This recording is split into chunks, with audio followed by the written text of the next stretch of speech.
Hi, today I want to help you get yourself out of a funk.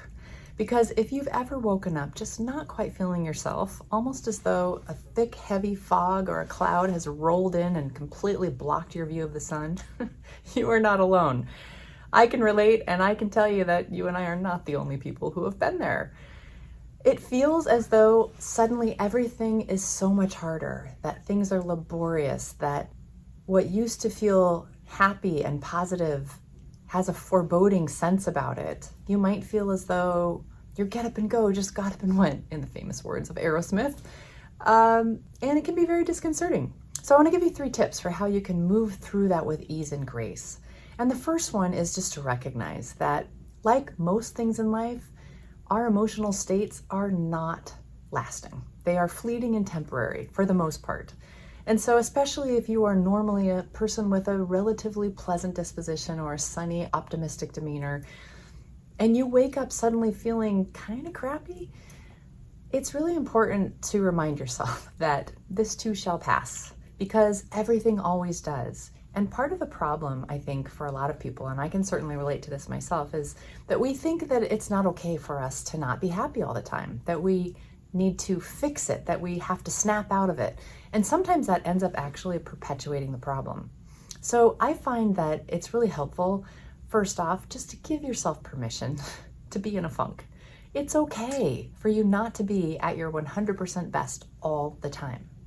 And right now, things in the world are changing so quickly, and there's so much that most of us are having to deal with on a daily basis anyway, regardless of what's going on out there, that it's perfectly understandable and realistic that there are going to be moments where we feel bogged down by all of it.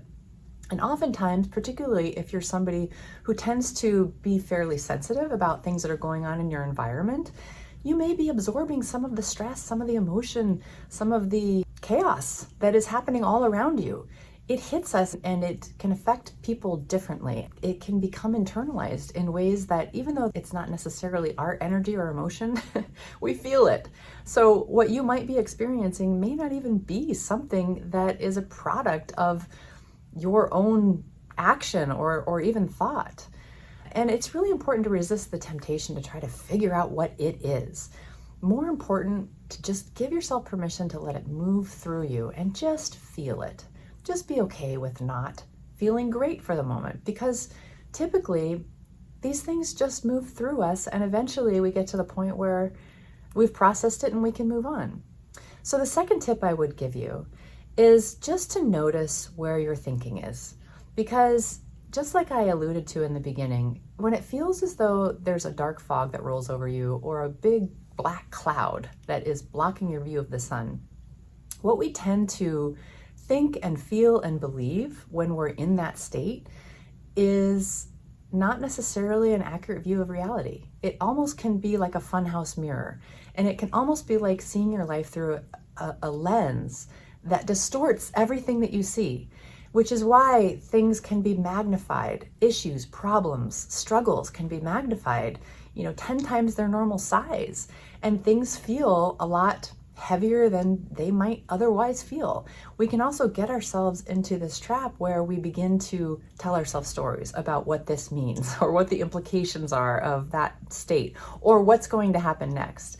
And the thing is, when you wake up in a funk or when you're experiencing something, and maybe it could be just a lack of sleep, maybe it could be that your body's fighting off a bug, it could be all kinds of things. But when we're in that state, we tend to take things in and add a negative spin to it. So recognize that that might be happening to you, and don't believe everything that you think. Again, watch the thoughts as they move through your mind. Don't collapse in on them, because everything is in motion and it will move through if you just give it the time and the space. And the other thing you can do with regard to your thoughts is put yourself in the presence of things that uplift you. It might be a good time to pick up the phone and talk to somebody who always makes you feel better or who you have a good laugh with. Or it might be the time to listen to a podcast that tends to make you feel optimistic about things. Or spend time out in nature. Or if you have the opportunity to move your body in some kind of exercise, that can have a really positive impact on you as well. And the third tip I would share with you is that oftentimes when we're at a low point, it helps to recognize that you are not the only one. And I can tell you that definitively. Having been there just a couple days ago and feeling a lot of the things that I'm describing here, I can tell you that when you're in that state, you are not the only one. And the interesting thing is, again, recognizing everybody's going through stuff. Everybody, everywhere is going through stuff. So sometimes one of the most uplifting things you can do is just do something nice for somebody else. Just give somebody a little bit of sunshine, because it is true that when you give that to somebody else, you are actually proving to yourself that you have reserves of something that will allow you to return to a place where you feel better. Because if you can give somebody a smile, what that means is that you have something somewhere in you that is capable of producing happiness and joy. It may not be something you're tuning into in the moment, but even if it's just making eye contact with somebody and giving them a little bit of a nod, or offering a compliment to somebody, or acknowledging somebody for something that they may not necessarily realize people appreciate about them, has an impact not only on the person that you're talking to, but also on yourself. And as a leader, when you are feeling like you're in a funk, it's actually a really great experience for you to leverage for your own leadership, because the people who you lead go through days where they feel the way that you do now as well. And so if you can remember and recognize how you felt in those states when you're leading other people who are going through their own stuff, you're going to be a far better leader, because you will have been there and you can empathize with them. And maybe you can even share with them some of the things that worked for you that helped pull yourself out. But in any case, you're going to be a far better leader, because you're not just going to be blowing sunshine in people's faces. You've experienced it, you understand what it feels like, and you have the way of being compassionate and empathetic and shining a light for people in a time of darkness. So those are my 3 tips for you. I hope you enjoyed them and found them useful. If you'd like to have short little videos like this to help you address the kinds of challenges that you face regularly, that you just need a little boost of inspiration or a different way of looking at things, I encourage you to check out the Real Leader Academy.